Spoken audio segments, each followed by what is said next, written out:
रसायन विज्ञान, इसमें लेसन है चौथा लेसन तुम्हारा कार्बन तथा उसके यौगिक।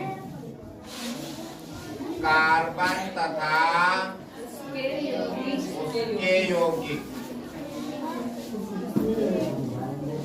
उसके यौगिक।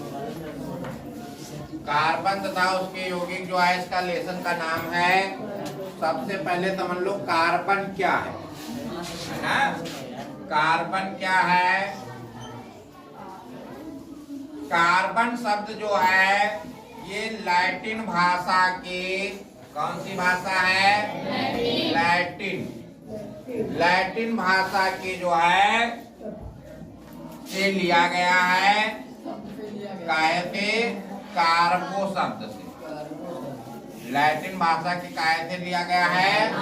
कार्बो शब्द। कार्बन जो है कहाँ से? लैटिन भाषा के कार्बो शब्द से लिया गया है। इसका मतलब क्या होता है? कोल या कोयला। कोल या कोयला होता है, समझे? कोल या इसे क्या कहते हैं? कोयला। इसीलिए इसका जो है क्या है?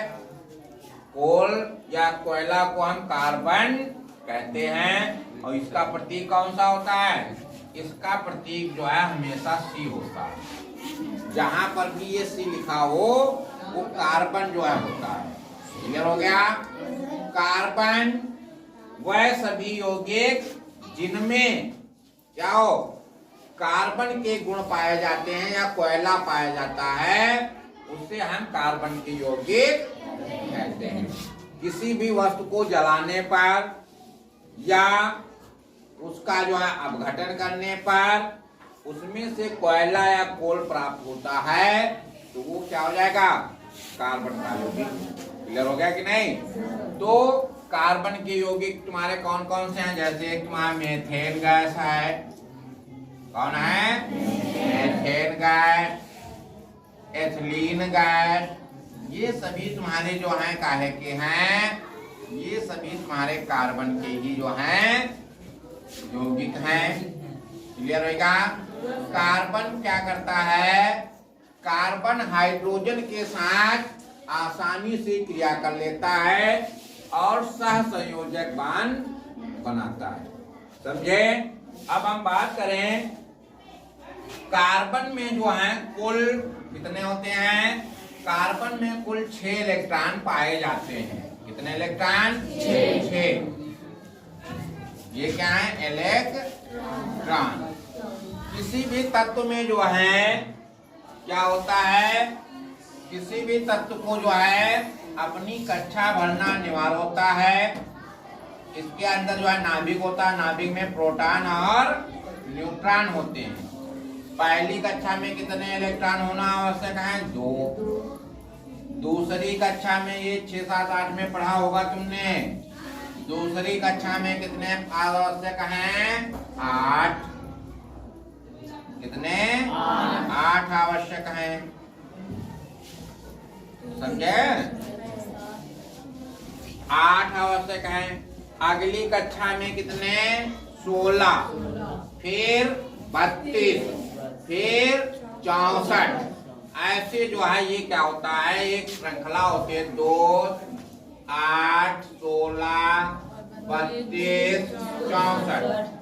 ऐसे ही जो है ये नाभिकों की जो है श्रृंखला बढ़ती जाती है।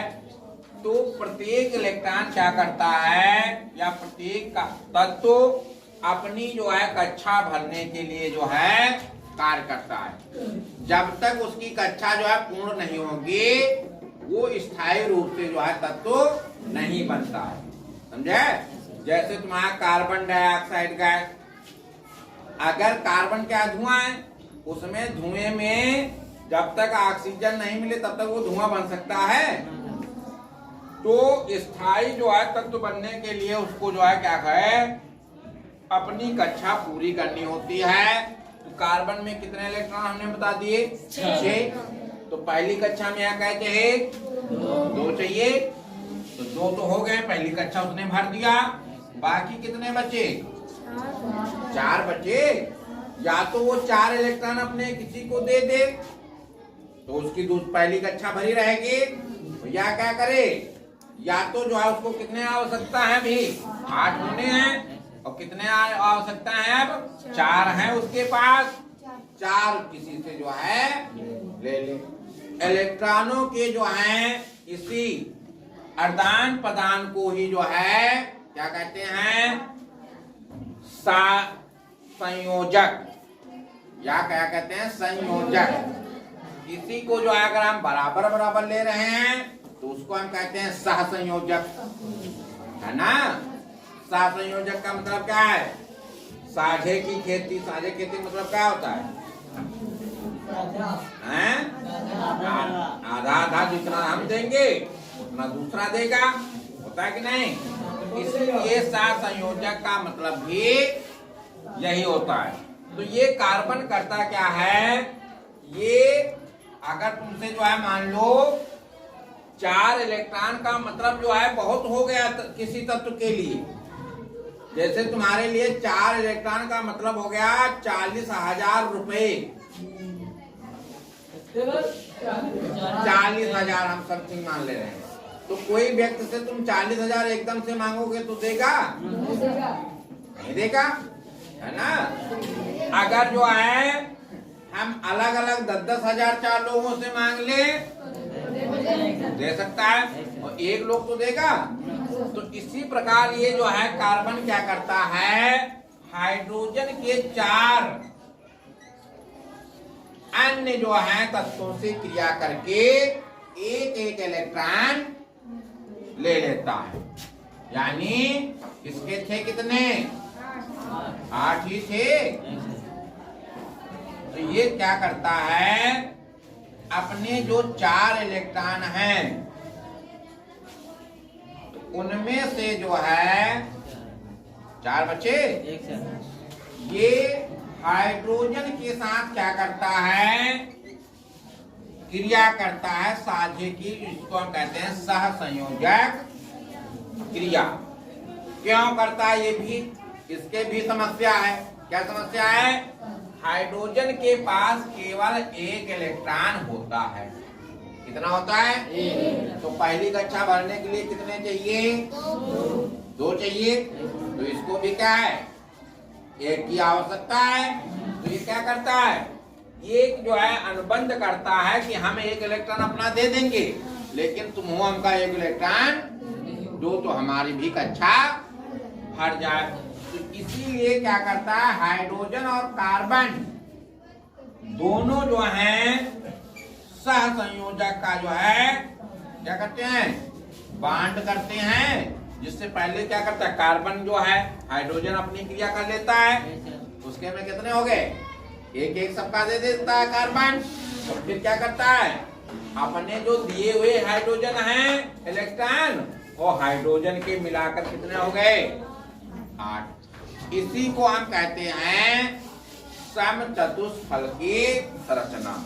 इसमें क्वेश्चन आएगा, कार्बन की समचतुष्फलकी संरचना क्या है। तो कार्बन के समचतुष्फलकी जो ये हाइड्रोजन है किस श्रृंखला में जुड़े होते हैं। तो ये श्रृंखला जो है, एक तुम्हारा ये हाइड्रोजन हो गया,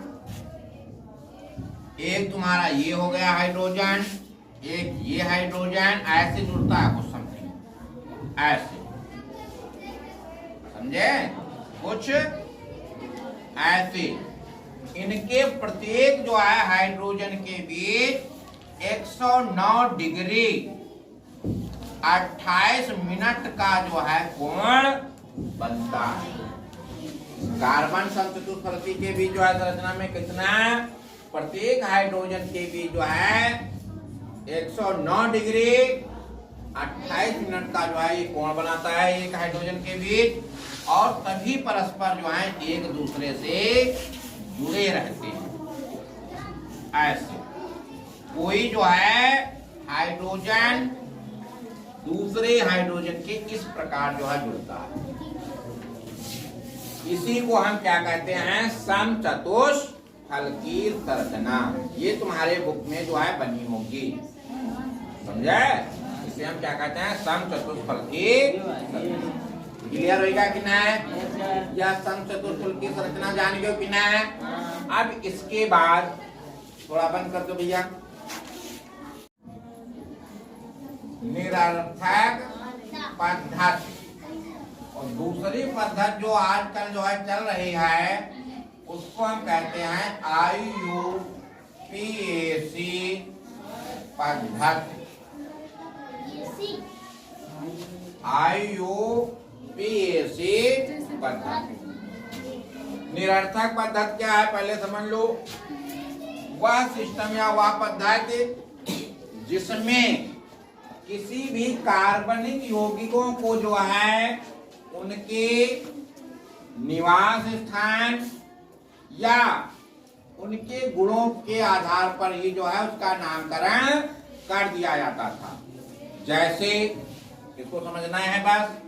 जैसे तुम्हारा है कक्षा 8 में तुमने पढ़ा होगा मेथेन को मार्स गैस।